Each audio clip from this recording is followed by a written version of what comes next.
আজকে এখানে একত্রিত হয়েছি, আমাদের হৃদয়কে আঘাত করেছে আজকের এই বৃষ্টির বাধা উপেক্ষা করে শত শত মানুষ এখানে দাঁড়িয়েছে। কারণ আমরা যখন জানতে পেরেছি আমাদের এনসিপির সদস্য সচিবের বাসায় একটি উড়ন্ত চিঠি এসেছে, এটি নিঃসন্দেহ উদ্বেগের, দুশ্চিন্তার এবং এটি আমাদের জন্য একটি ভয়ানক প্রতিচ্ছবি। সুতরাং আমরা আর ঘরে থাকতে পারি নাই।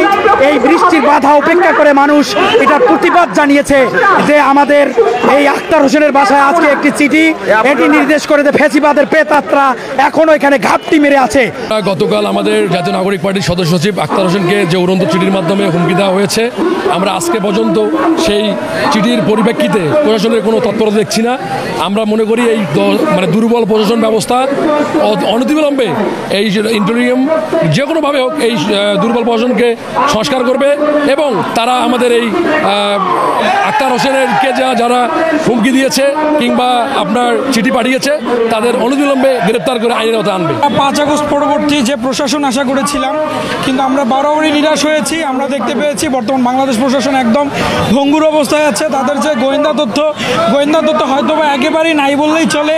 কারণ আমরা যদি লক্ষ্য করি 24-এর যে বিপ্লব হয়েছে, এই বিপ্লবের অন্যতম যারা বিপ্লবী তার মধ্যেই অন্যতম আমাদের আখতার হোসেন ভাই, বর্তমান জাতীয় নাগরিক পার্টি এনসিপি এর সদস্য সচিব। তাকে উড়ো চিঠির মাধ্যমে তার পরিবার এবং তাকে সহ হুমকি দেওয়া হয়েছে, তাকে হত্যার হুমকি দেওয়া হয়েছে। এবং আমরা এও লক্ষ্য করছি যে বিভিন্নভাবে বিপ্লবীদের উপর বিভিন্ন জায়গায় হামলার ঘটনা ঘটেছে।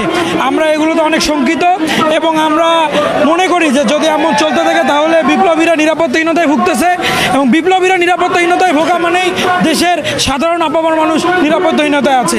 ইন্টারিম সরকারের উচিত যে অনতিবিলম্বে আওয়ামী সন্ত্রাসী সংগঠন এবং তাদের যারা দোষর আছে তারা দেশকে অস্থিতিশীল করার জন্য যে কার্যকলাপগুলো করে যাচ্ছে, গোয়েন্দা তথ্য এবং ফিল্ড লেভেলে কাজ করে অতি দ্রুত তাদের বিচারের আওতায় আনা এবং রাঘব বোয়ালদের অতি দ্রুত আন্তর্জাতিক আদালতের মাধ্যমে বাংলাদেশের মানুষের কাছে বিচার নিশ্চিত করা। আজকে আমাদের এই উত্তরবঙ্গের কৃতি সন্তান সেই আখতার ভাই বৈষম্য বিরোধী আওয়ামী লীগকে যে দেশ হটানোর যিনি মূল কারিগরে আখতার ভাইকে খোলা চিঠির মাধ্যমে তাকে হুমকি দেওয়া হয়েছে।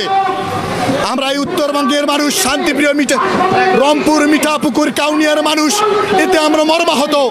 কারণ একটি দলের সদস্য সচিব গণতান্ত্রিক অধিকার ফিরে পাওয়ার জন্য, বাংলাদেশের মৌলিক অধিকার ফিরে পাওয়ার জন্য যে ছাত্র জনতারা জীবন দিয়েছে, মুগ্ধ আবু সাইদরা জীবন দিয়েছে, তাদের আশার প্রতিফলন আমরা বাংলাদেশে দেখি না।